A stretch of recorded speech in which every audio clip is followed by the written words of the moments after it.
Zaman sekarang kalau pacaran itu nggak sampai yang macem-macem, itu malah dianggap cupu, malah dianggap kuper, malah dianggap cemen. Dan bukan hanya itu, tidak hanya tentang gaya pacaran aja teman-teman, tapi beberapa itu sampai nggak peduli tempat. Di tempat umum bahkan sampai speechless. Atau mungkin sebenarnya hal ini itu udah terjadi sejak lama, cuman karena dulu itu tidak ada akses sosial media seperti yang kita nikmati fasilitasnya saat ini, jadi kita nggak bisa melihat itu. Dan karena sekarang itu sosial media begitu luar biasa, apapun yang pengen kita lihat itu kayak terpampang gitu. Segala suatu berita yang muncul itu cepet banget nyebarnya. Begitu juga kita bisa melihat berbagai macam gaya pacaran anak-anak zaman sekarang. Itu sampai bikin speechless. Bahkan istilah zaman sekarang itu macam-macam. Ada yang namanya friend with benefit, intinya aku nggak pacaran tapi sampai melakukan hubungan seksual.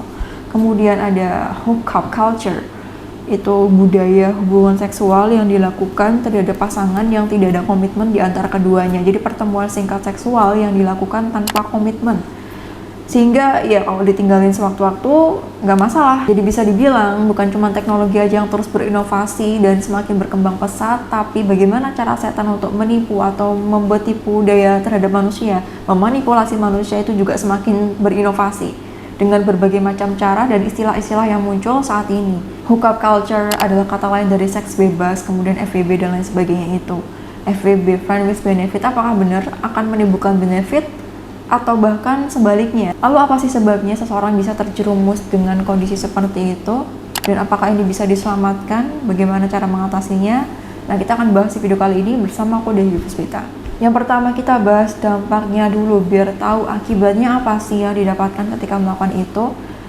Gaya pacaran yang luar biasa sampai hubungan seksual di luar pernikahan, entah bagi laki-laki atau perempuan, apalagi buat perempuan ini efeknya lebih besar lagi.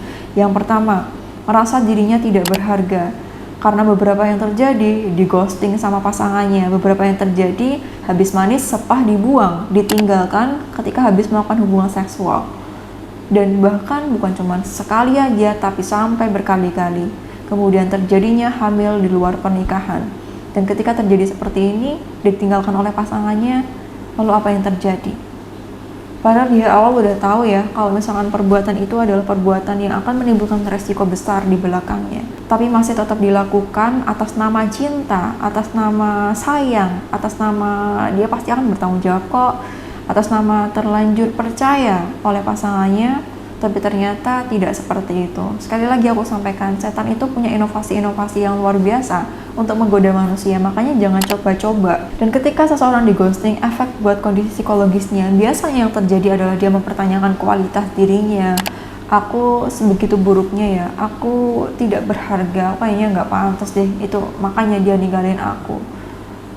Entah secara penampilan dia ngerasa nggak cantik lah, ngerasa dirinya tidak berharga. Ketika ini terjadi, akan mempengaruhi bagaimana pengambilan keputusan yang diambil terhadap berbagai macam pilihan yang ada dalam kehidupannya. Jadi ketika seseorang merasa dirinya nggak berharga, itu bukan cinta yang dirasakan terhadap dirinya sendiri, tapi rasa benci.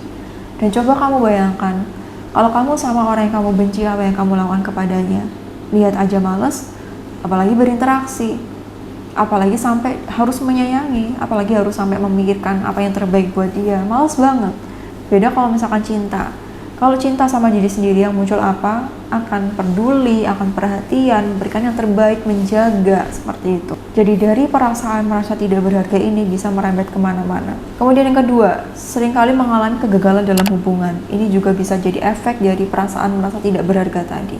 Ketika seseorang merasa dirinya tidak berharga, secara bawah sadar dia bisa memilih orang yang salah, orang yang buruk. Dia mentoleransi itu karena normal menurut dia. Dia seringkali menjumpai seperti ini, pernah mengatasi sehingga yang normal malah justru yang buruk seperti ini. Dia kemudian menerima yang terjadi apa? Terjebak dalam toxic relationship. Kemudian ketemu dengan karakter yang sama berkali-kali, peselingkuh berkali-kali, kemudian orang yang kasar berkali-kali, orang yang manipulatif berkali-kali, orang yang ngeghosting berkali-kali. Sehingga merasa kok hubunganku selalu gagal ya, selalu gagal ya, selalu gagal ya. Efek dari luka dan trauma yang belum disembuhkan dari ghosting yang sebelumnya, dari akibat ditinggalkan begitu saja yang sebelumnya. Memang sih teman-teman, definisi dari hookup culture atau friend with benefit itu tadi Berawal hubungannya memang tidak ada komitmen di antara keduanya, tapi apakah kamu yakin tidak menimbulkan benih-benih perasaan, apalagi bagi perempuan, ketika habis melakukan hubungan itu? Yakin. Kemudian yang ketiga, berpotensi besar terkena penyakit menular seksual. Ini udah jelas banget, pernah aku bikin konten juga sebelumnya. Penyakit menular seksual ini bisa terkena bagi siapapun, apalagi kalau udah berkali-kali melakukan hubungan seksual di luar pernikahan. Dan apakah kamu yakin orang yang mau kamu ajak berpartner FWB-an atau hooking up, apapun itu, dia baru pertama kali melakukannya, kamu yakin? Ini ibarat kata kayak taruhan yang potensi besar kena penyakit menularnya ini lebih besar. Kamu mau mempertaruhkan kehidupan kamu hanya untuk kesenangan sesaat aja? Kemudian dampak yang keempat, mengalami penurunan kualitas hidup. Ini muncul dari kecemasan yang timbul akibat habis melakukan ini, timbul perasaan merasa diri menyesal, merasa tidak berharga, merasa jadi kotor dan sebagainya. Hingga akhirnya tadi ya salah dalam memilih pasangan, kemudian merasa tidak percaya diri, menarik diri dari lingkungan masyarakat. Hingga akhirnya kualitas hidup jadi menurun, apalagi kalau sampai terkena penyakit menular seksual ini, secara finansial juga bisa terganggu. Jadi dampaknya itu banyak banget teman-teman. Dan berharap bahagia dengan pasangan yang kamu ajak berpartner itu, yakin dia cowok yang baik? Yakin dia adalah pasangan yang baik? Apakah cowok yang setia mau kamu ajak berpartner seperti ini? Apakah cowok baik-baik mau melakukannya? Gimana menurut teman-teman? Dan ini adalah beberapa dampaknya. Lalu apa sih sebabnya seseorang itu bisa masuk ke dalam kondisi seperti ini? Dia memutuskan untuk menjalin FWB-an bersama dengan partner asingnya. Apa yang terjadi? Yang pertama bisa jadi karena faktor keluarga. Faktor keluarga yang seperti apa? Peran orang tua dalam pola pengasuhan tidak berjalan dengan baik, sehingga kebutuhan batinnya tidak terpenuhi, hingga akhirnya dia memenuhi itu, berusaha untuk memenuhi itu dengan cara mencari di luar, dengan cara mencari dari pergaulannya. Nah, dalam mencari ini, potensi untuk menemukan yang salah itu juga ada. Apalagi jika circle-nya itu buruk. Alih-alih ingin merasa bahagia karena selama ini merasa kesepian, orang tuanya tidak pernah hadir, orang tuanya selalu berantem, orang tuanya selalu begini-begitu yang membuat dia kecewa. Akhirnya apa? Malah mendapatkan luka dari hubungan toksik yang dilakukan dari FWB-an itu tadi. Itu faktor keluarga. Kemudian faktor lingkungan seperti yang singgung barusan.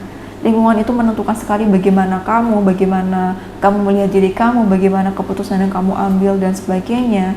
Ketika berada di circle yang buruk, potensi seseorang untuk ketularan itu besar banget, ibarat kata 1:10. Dan kita nggak tahu kekuatan kita untuk tidak terpengaruh itu sebesar apa. Kemudian faktor yang ketiga, faktor agama. Ketika seseorang itu jauh dari Sang Pencipta, Allah Subhanahu wa Ta'ala, dia ngerasa Allah tidak mengawasi dan tidak percaya jika Allah itu mengawasi. Apapun yang dia lakukan itu based on what make them happy, apa yang bikin dia senang, tanpa memperdulikan resikonya apa, ini dosa atau enggak. Dosa sekalipun dia tahu itu dosa, karena dia ngerasa efeknya enggak dirasain sekarang, akhirnya tetap terus dilanjutkan. Jadi penting banget ya beberapa faktor itu tadi.